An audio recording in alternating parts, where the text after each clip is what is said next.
Hello friends, welcome to educational insight. दोस्तों, शिक्षा वह है जो जगत के साथ हमें सामंजस्य करना सिखाती है।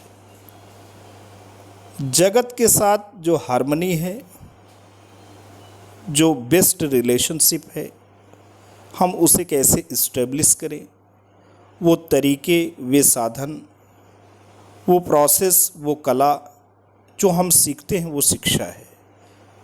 दोस्तों, इसको विश्व गुरु श्री रविन्द्रनाथ टैगोर ने कहा था। आज हम इस वीडियो के माध्यम से बात करने जा रहे हैं रविन्द्रनाथ टैगोर का जीवन परिचय, उनके द्वारा क्या शिक्षा विषयक अवधारणा दी गई थी और शिक्षा का उद्देश्य क्या है। बिना देर किए आते हैं दोस्तों हम रविन्द्रनाथ टैगोर के जीवन परिचय। रविन्द्रनाथ टैगोर का जीवन परिचय। दोस्तों, रविन्द्रनाथ जी का जन्म 7 मई 1861 ईस्वी को बंगाल के एक शिक्षित, धनी तथा सम्मानित परिवार में हुआ था। उनके पिता का नाम महर्षि देवेंद्रनाथ टैगोर था। देवेंद्रनाथ अपने पुत्र टैगोर को संस्कृत शिक्षा के साथ साथ भारतीय दर्शन एवं नक्षत्र विज्ञान यानी ज्योतिष शिक्षा उन्होंने दिलाया। सन 1877 ईस्वी में रविन्द्रनाथ टैगोर को कानून पढ़ने के लिए इंग्लैंड भेजा गया, परंतु वहाँ उन्हें संतुष्टि नहीं हुई और वे बिना कोई शिक्षा की डिग्री लिए हुए वापस भारत लौट आए। श्री रविन्द्रनाथ टैगोर की शिक्षा अधिकतर गृह शिक्षण तथा स्वाध्याय के द्वारा घर पर ही हुई। उन्होंने बाल्यावस्था से ही बंगाली पत्रिकाओं में लेखन लिखते थे तथा लोगों के बीच लेख देना भी प्रारंभ कर दिए थे। उन्होंने प्रशंसनीय कविताएं, उपन्यास, नाटक इत्यादि लिखे। इससे वे केवल एक सुप्रसिद्ध कवि, उपन्यासकार, नाटककार, चित्रकार तथा दार्शनिक के रूप में प्रसिद्ध हुए। इसके बाद उन्हें ऋषि की संज्ञा से विभूषित करके गुरुदेव कहा जाने लगा। उनकी प्रथम रचना गीतांजलि, जिसमें उन्हें नोबेल पुरस्कार दिया गया। उसी वर्ष 1913 को उन्होंने कलकत्ता विश्वविद्यालय में डीलिट की उपाधि से विभूषित किया गया। 1915 ईस्वी में भारत सरकार ने भी टैगोर नाइट की उपाधि प्राप्त की, परंतु उन्होंने इस उपाधि को जलियांवाला बाग नामक हत्याकांड के क्रोध में लौटा दिया। वे 22 सितंबर 1921 को विश्व भारती नामक प्रसिद्ध शैक्षिक संस्था की स्थापना की। इस संस्था के विकास के लिए उन्होंने 20 वर्ष तक अथक प्रयास किया। अंत में उनकी जीवन लीला सन 1941 में समाप्त हो गई। अब दोस्तों आते हैं टैगोर के अनुसार शिक्षा का अर्थ क्या है। रविन्द्रनाथ टैगोर परंपरावादी शिक्षा के विरोधी थे।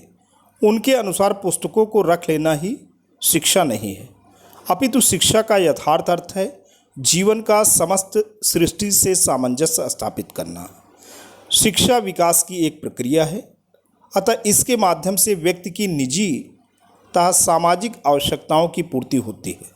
शिक्षा द्वारा जब व्यक्ति का अज्ञान नष्ट हो जाता है, तभी उसका व्यक्तित्व विशाल और दृष्टिकोण व्यापक होता है तथा वह घरेलू संकीर्ण दीवारों को तोड़कर ऊंचा उठता है और समस्त विश्व को अपना घर समझने लगता है। इस प्रकार शिक्षा मनुष्य को ऊंचा उठाती है।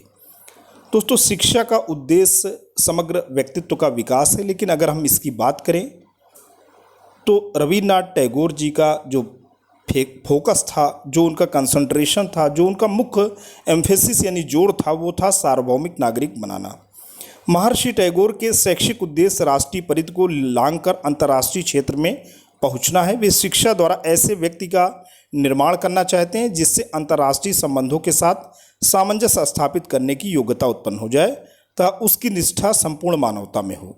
शारीरिक विकास। टैगोर के अनुसार स्वस्थ शरीर में स्वस्थ मस्तिष्क का विकास होता है। ऐसी स्थिति में शिक्षा का मुख्य उद्देश्य बालक का शारीरिक विकास करना होना चाहिए। शारीरिक विकास के लिए बालक को खेलकूद, व्यायाम तथा विभिन्न क्रियाओं के करने की सुविधाएं प्रदान करनी चाहिए। आध्यात्मिक विकास।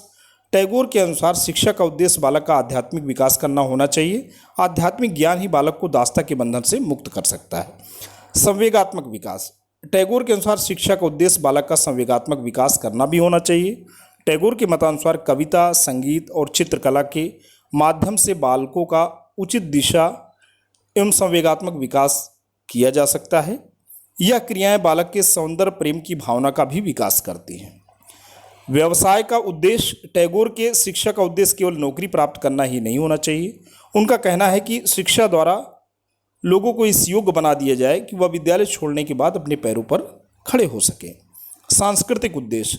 शिक्षा का उद्देश्य ही राष्ट्र की संस्कृति का संरक्षण एवं विकास से भी है। इस उद्देश्य से ही बालकों को राष्ट्र की सांस्कृतिक विरासत का भी ज्ञान कराना चाहिए। इस ज्ञान को कराने के साथ साथ बालकों को सृजन की क्षमता का भी विकास करना चाहिए। तो दोस्तों आज के लिए इतना ही। आशा करता हूँ वीडियो आपको अच्छा लगा है।